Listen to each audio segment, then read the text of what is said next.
بسم اللہ الرحمن الرحیم۔ سمعین و ناظرین، میں ہوں سید محمد عبداللہ شاہ بخاری۔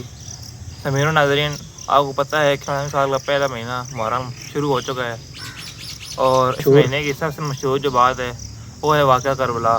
تو لیکن کچھ لوگ ایسے ہیں جو اس واقعہ کربلا کو مانتے ہی نہیں ہیں، جیسا کہ یہ بھابھی وغیرہ ہو گئے، اور بھی بہت سی ان کی نسلیں یہ اس واقعہ کربلا کو نہیں مانتے۔ جی ضرور گفتگو فرمائیے۔ بسم اللہ الرحمن الرحیم۔ جی عبداللہ صاحب، میں آپ کا سوال سمجھ گیا ہوں، میں اس کو دوبارہ دہرا دیتا ہوں تاکہ سامعین و ناظرین اس سوال کو سمجھ سکیں۔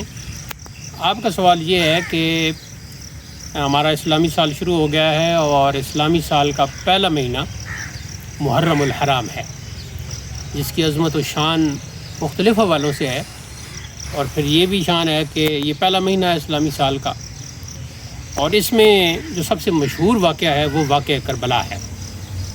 تو جیسا کہ آپ نے سوال میں کہا کہ کچھ لوگ مثلا وہابی ہو گئے، یا دیگر جو وہابیوں کی شاخیں ہیں، یا اس طرح کے جو فرقے، آج کل تو بہت فرقے بن گئے ہیں اور فرقے بنیں گے، کیونکہ صحیح حدیث میں ہے کہ میری امت جو ہے وہ 73 فرقوں میں بٹ جائے گی، 72 ان میں سے جو ہیں وہ جہنمی ہیں، اور ایک ان میں سے فرقہ جو ہے وہ ناجی ہے، نجات والا ہے۔ اور اس کے بارے میں آپ صلی اللہ علیہ وسلم نے فرمایا کہ ما انا علیہ و اصحابی، او کما قال النبی صلی اللہ علیہ وسلم، کہ جو میرے اور میرے صحابہ کے طریقے پر ہوگا وہ جو ہے نجات والا فرقہ ہے۔ تو یہ فرقے جو جتنے بن گئے ہیں اور کتنے بنیں گے، اس حدیث پر پھر ہم کبھی گفتگو کریں گے، لیکن اب میں یہ کہہ رہا ہوں کہ فرقے تو بننے ہیں۔ تو وہابی ہو گئے یا ان کی جتنی شاخیں ہیں وہ واقعہ کربلا کا انکار کرتے ہیں، وہ کہتے ہیں کہ یہ واقعہ جھوٹ ہے، امام حسین کربلا میں نہیں گئے تھے، یہ کوئی واقعہ نہیں ہوا۔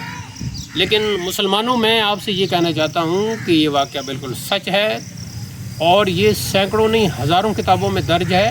ہاں، یہ ہم کہہ سکتے ہیں کہ سنی اور شیعہ بیان کرتے وقت اس واقعہ میں اپنی طرف سے ملاوٹیں بہت زیادہ کر چکے ہیں اور کرتے رہتے ہیں، اور وہ آج کل آپ کو پتہ ہے نا کہ 4 پیسے کمانے کے لیے لوگ جھوٹ بولتے ہیں، اور جھوٹ بھی اس طرح کا کہ وہ اپنے بیان کو، گفتگو کو، تقریر کو ذرا رنگ دینے کے لیے مختلف اس میں جھوٹ موٹ ملا دیتے ہیں، لیکن حقیقت میں یہ واقعہ ہوا ہے، اور یہ واقعہ تاریخ اسلام کا بہت بڑا واقعہ ہے۔ امام علی مقام نے مدینہ منورہ سے ہجرت کر کے مکہ مکرمہ میں گئے، پھر مکہ مکرمہ سے آپ مجبوری کے تحت کربلا میں پہنچے۔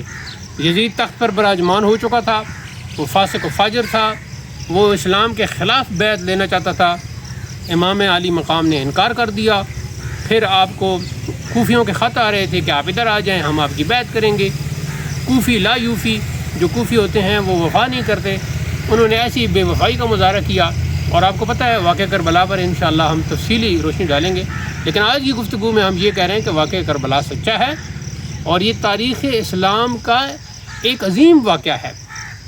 اس نے گویا اسلام کو زندہ کر دیا ہے، جیسا کہ ایک مشہور شاعر کا شعر ہے کہ اسلام زندہ ہوتا ہے ہر کربلا کے بعد، کہ اسلام کے لیے بدر کو دیکھ لیں، احد کو دیکھ لیں، خندق کو دیکھ لیں، 27 غزوات تو وہ ہیں جو آپ صلی اللہ علیہ وسلم جن میں بنفس نفیس تشریف فرما ہوئے، پھر کتنے سریے ہیں جو صحابہ کرام وہاں ان میں شامل ہوئے ہیں، کفار کے ساتھ جنگیں ہوئی ہیں۔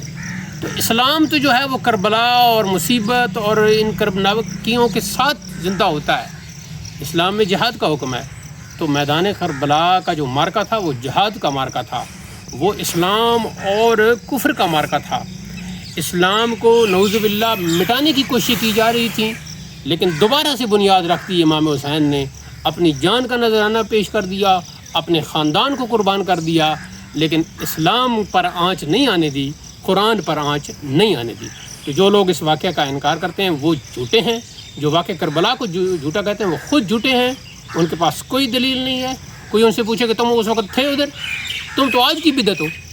انشاءاللہ آپ کے سوال کا جواب ہو گیا ہے۔ پھر اب چونکہ محرم شروع ہو چکا ہے تو ہماری اگلی نشستیں، کئی نشستیں ہوں گی محرم کے حوالے سے، انشاءاللہ ہم واقعہ کربلا بھی بیان کریں گے۔